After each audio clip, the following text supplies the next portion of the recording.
What is going on, college basketball fans? Welcome back to another video. Today we are back with our updated Daniology Power 32 for week 2 of college basketball. This season has been awesome so far. I'm ready to get into these rankings. I just want to say subscribe if you guys are new. We're on the road to 10,000 subs, so make sure you guys are subscribed. Hit that like button if you guys enjoy, and let's get right into these rankings. Hey, as always, guys, I'm going to give you guys them all at once. The Daniology Power 35 is released. We do have quite a few changes and adjustments. You know, the first few weeks there's going to be some eye test adjustments just based on how teams are looking, and a lot of teams that have the bigger wins over the teams that have just kind of been beating up on some of the lower mid majors aren't going to get as much respect yet just because they haven't been challenged, but they will be soon. We are creeping up on Feast Week, guys. A lot of these teams that haven't been challenged are going to be challenged. We're going to find out a lot in the next few weeks,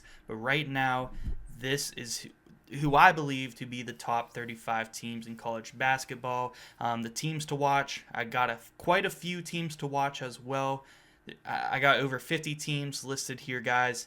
Let's break it down. So number one, I got a new number one team, and that is the Purdue Boilermakers. They started off a little bit shaky, you know, last week against Oakland, but wow, now they have the biggest win of the season, in my opinion, over Alabama on the road. A true road game, and Purdue was able to close it out. TKR is back. This team is fully functioning. They need him. He is one of the best players in college basketball. Braden Smith is a certified closer, closing out that game against Alabama. He scores when he needs to. When they need Braden Smith to come through, hit some big-time shots down the stretch, he has proven he can do that. He is a closer. That is going to be so important come March Madness. Arizona was my number one last week because they dethroned the champs. They dethroned Florida last week in the biggest game of the season up to that point. They still look really good. They got another big win against UCLA. So I'm still very impressed, enough to keep them here very close to the top here at number 2. Number 3, I do have Houston staying put here at number 3.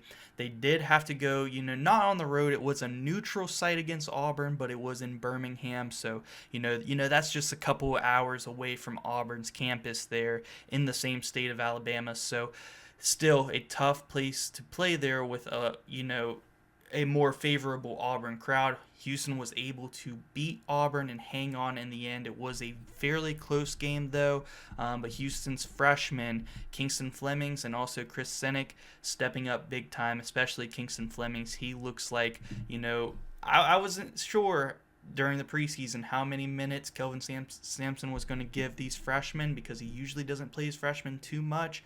But these guys are too good to not play, and they are showing up big, and that is going to be a big part in why Houston is going to be national championship contenders. Those were X factors for me, for them in the preseason, and they are showing up to play so far in their biggest game of the season up to this point against Auburn.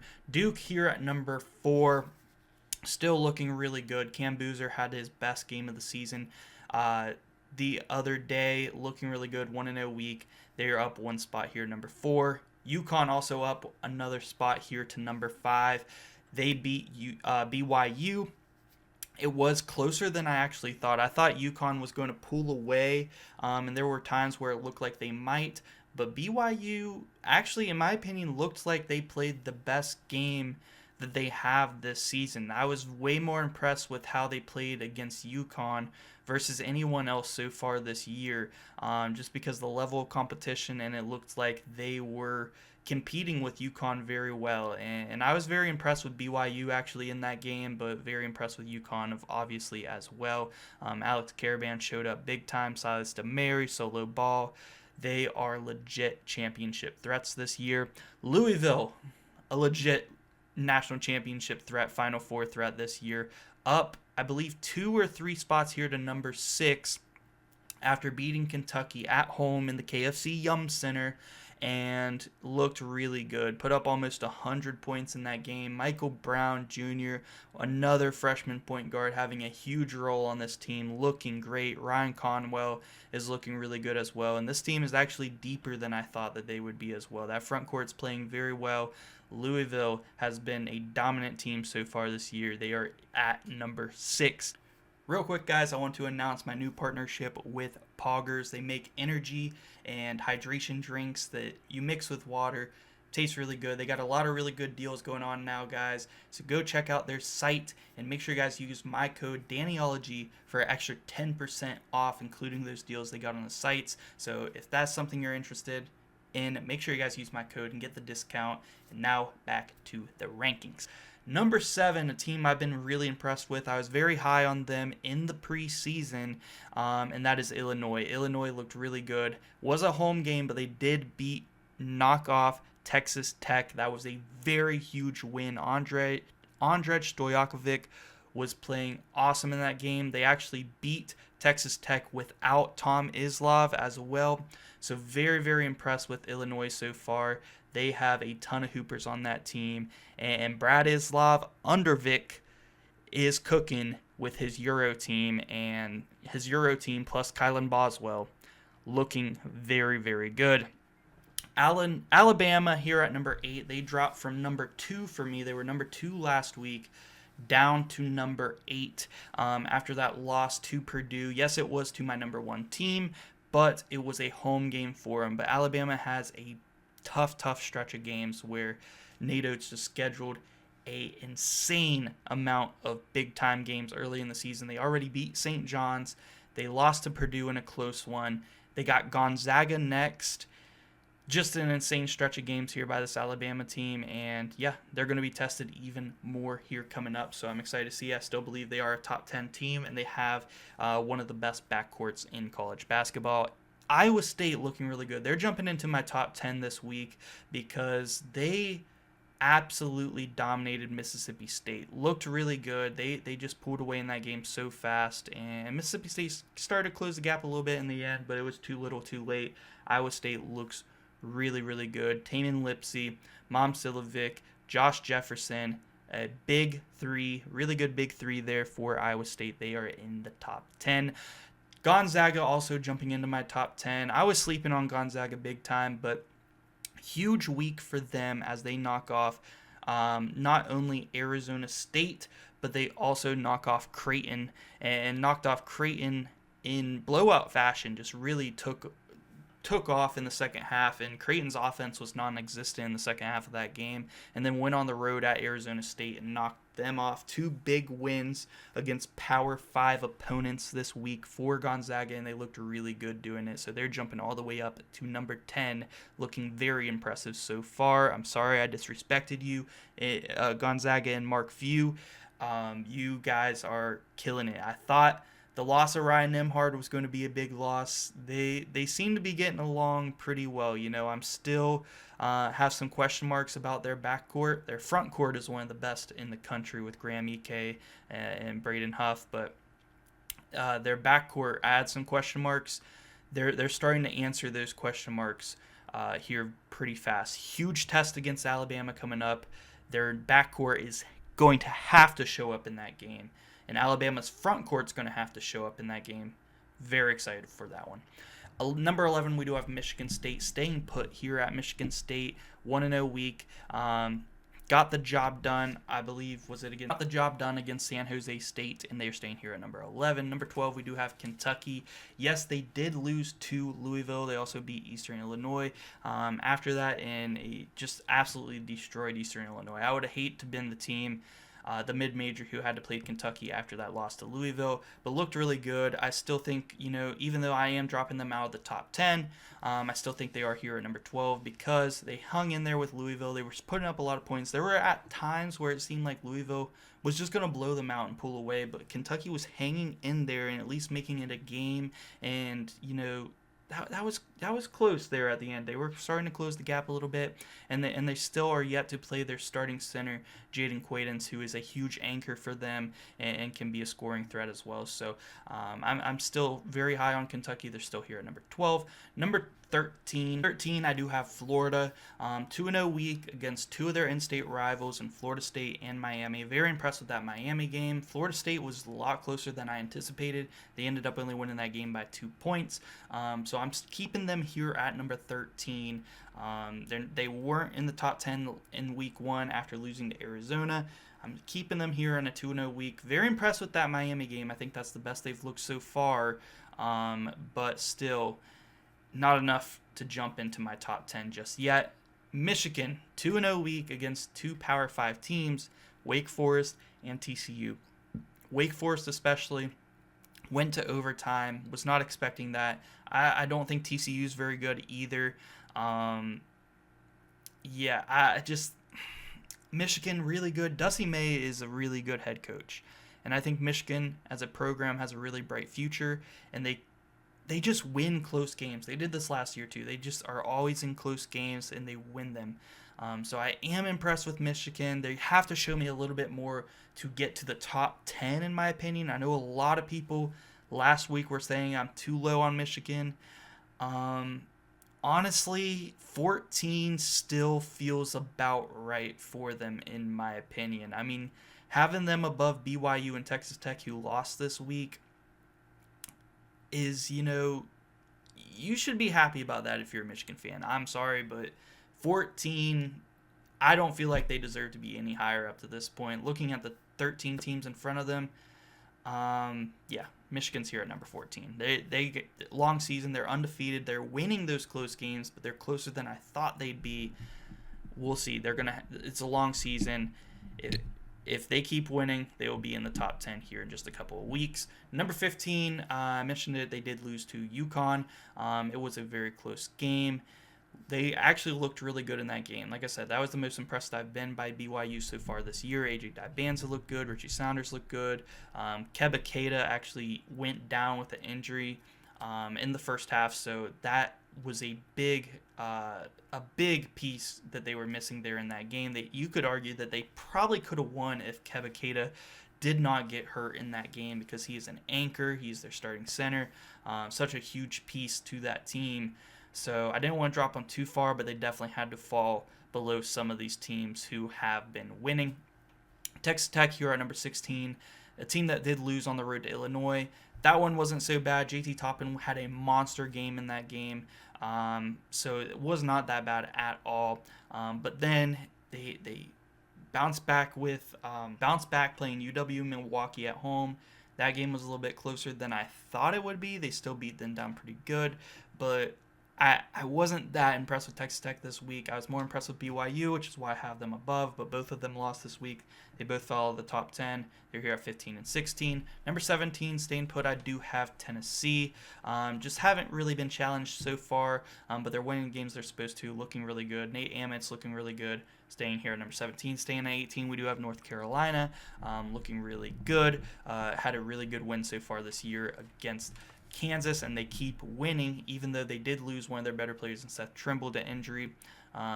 They are still winning, looking really good. They are here in the top 20 at 18. Number 19, we do have St. John's. They did take a loss in Madison Square Garden, which is pretty much a home game, for St. John's, to Alabama already this year. But they have bounced back from that, winning this week. They're here staying put at number 19. Number 20, we do have Arkansas, again staying put, winning the games they're supposed to against the mid-major. I love the freshmen Darius Acuff Jr. and Malik Thomas. They are looking outstanding. But they are here at number 20. Number 21, we do have NC State. And 22, we have Indiana. Both teams have been very impressive so far this year, beating the mid-majors they're supposed to. NC State looked really good against UNC Greensboro, destroying them. Very impressed. Darian Williams looked really good in that game, the Texas Tech transfer. And Indiana's looking really good as well. I mean, as much as I hate him, Darian DeVries, as a head coach, for what he did to my Mountaineers the way he left after just one season, I do think he is a really good head coach and possibly could be the guy to finally revitalize that Indiana basketball program. So we will see, but he's off to a really good start there at his new job. Auburn, even though they lost to Houston, I did actually move them up back into the top 25. They had a scare against Bethune-Cookman in week 1, which is why they weren't in the top 25. They're jumping back in after that. I know it's kind of hard to say impressive loss, but that was to, a top team in the country in Houston. They only lost by 1 point. Looked really good, competitive. Tahad Pettiford, I think, he was starting to score more in this game. I think he's about to really start to take over some games, and Auburn has really good defense as well. They're going to win a lot of games this year. They're going to be living in the top 25 still, even without Bruce Pearl as their coach. That's why I was kind of iffy on them. Stephen Pearl taking over his son as the head coach, and then they have a close one with Bethune-Cookman that goes to overtime at home. You start to worry a little bit, but after playing that close game against Houston, you're like, okay, still the same Auburn team. They're going to play good defense. They got some studs. They're in the top 25 again here at 23. Number 24, we got San Diego State, looking really good. I think they're one of the better, if not the best, mid-major in college basketball. Down 2 spots there. We'll talk about them. They have something to say about that. But Georgetown here at 25, looking really good. They got solid wins on the road at Maryland and at home. Against Clemson. 2 solid wins already this year. That Clemson game was really good. Malik Mack was looking good. KJ Lewis was going crazy both defensively and scoring the ball. 2-way star there at Georgetown, the former Arizona Wildcat, looking really good there. And Georgetown in the top 25. Look out, Ed Cooley's got this team looking nicey. 26, we got St. Mary's, the team that does have something to say about being the best mid-major, and that is because they have been destroying some really good mid-majors this year in St. Thomas, North Texas, Ohio, just absolutely blowing them out. Saying there's levels to this as far as being a legit mid-major program, and St. Mary's Gales are just the epitome of that, being a legit, very consistently good, year in and year out mid-major program, and the Gales will be in the top 25. They're 26 right now. They're going to be top 25 real soon, and they will probably be top 25 majority of the season. They look really, really good. 27, and that's St. Mary's jumping up to 26 after being on the teams to watch last week. They just keep destroying teams. Wisconsin, I'm a big fan of John Blackwell. Not tested too hard yet, but looking really good. They're staying put here at 27. 28, we got Mizzou actually jumping up a little bit. Minnesota's actually decent this year. They walked into Missouri and got clobbered, so I kind of expected that. Missouri's a really tough place to play, and yeah, they're looking really good. That's a good win by them. They're jumping into the top 30. They were, 30 to 35 last week. They're jumping up a little bit here to 28.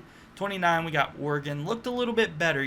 They were struggling against these mid-major teams, but winning still. Looked better against South Dakota State, was able to pull away there in the end. They're here at 29. UCLA did take a loss to Arizona, but Arizona is my number 2 team. They're looking really good, and I don't think that is a bad loss. So they are still here in the rankings, even though they are dropping out of the top 25 down to number 30. Number 31, I do have Ohio State. Insane comeback today against Notre Dame. Bruce Thornton is a bucket, man. I mean, he's put up some 30-point games so far this year, looking really good. Jake Diebler's got this team looking really nice. I actually think he's pretty decent of a coach. We're seeing Big Ten play. They look like one of those teams with their struggles against Notre Dame today.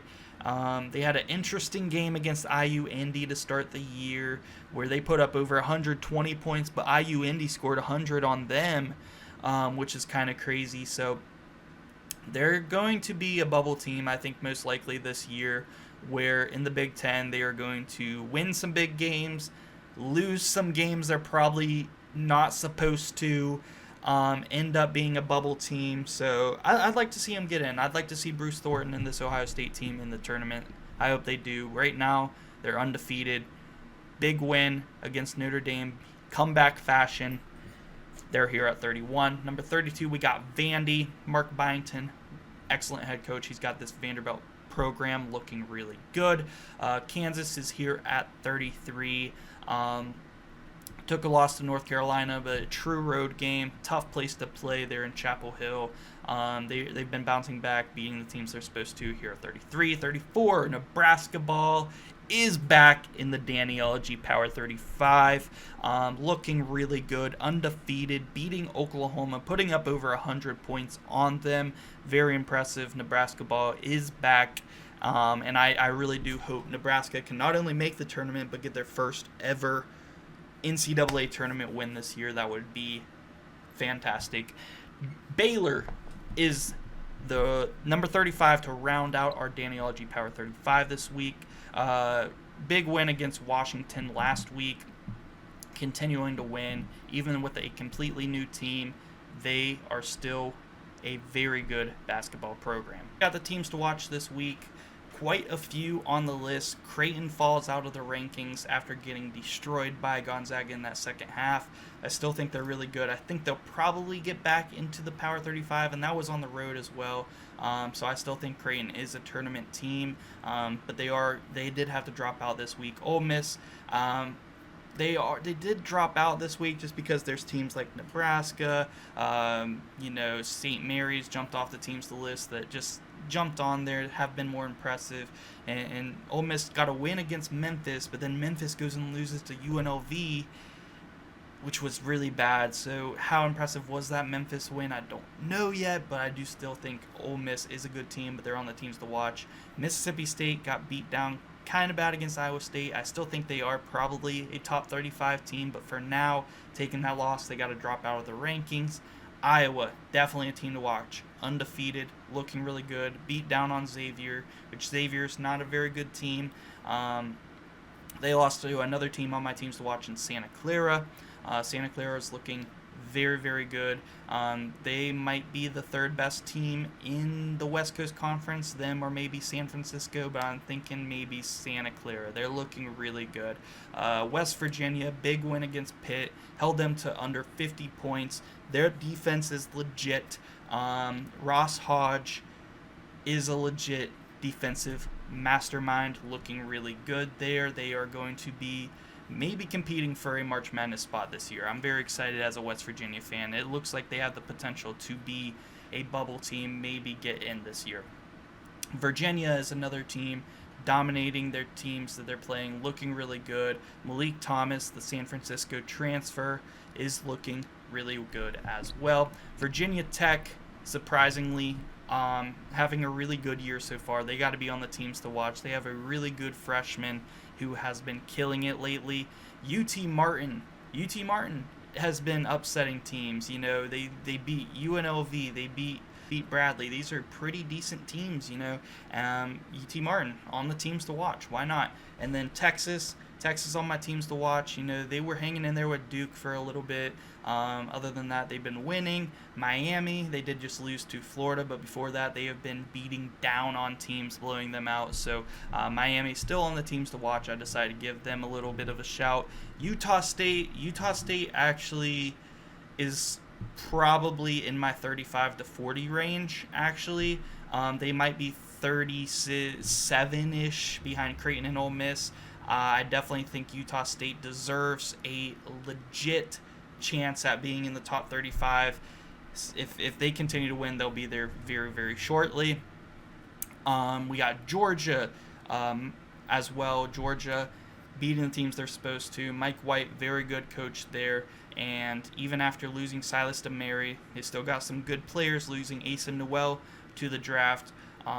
Still got a good team there. Georgia on the teams to watch. They are going to be competing for a March Madness spot this year. Washington is going to be competing for a March Madness spot. Cincinnati's looking really good so far. Undefeated. Got a good win against Dayton this week. Kansas State as well with PJ Haggerty now. Jerome Tang's got him another really good point guard there. And Kansas State looking really good. They kind of let Cal creep back in. They were blowing out Cal in the first half. Cal came creeping back, put up over 90 on them.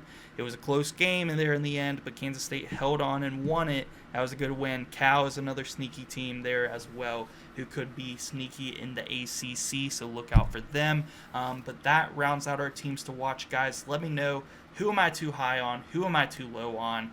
Who got snubbed from the teams to watch, and who on the teams to watch got snubbed from being ranked? Let me know down below in the comment section, guys. Make sure you guys subscribe, and thank you so much for watching.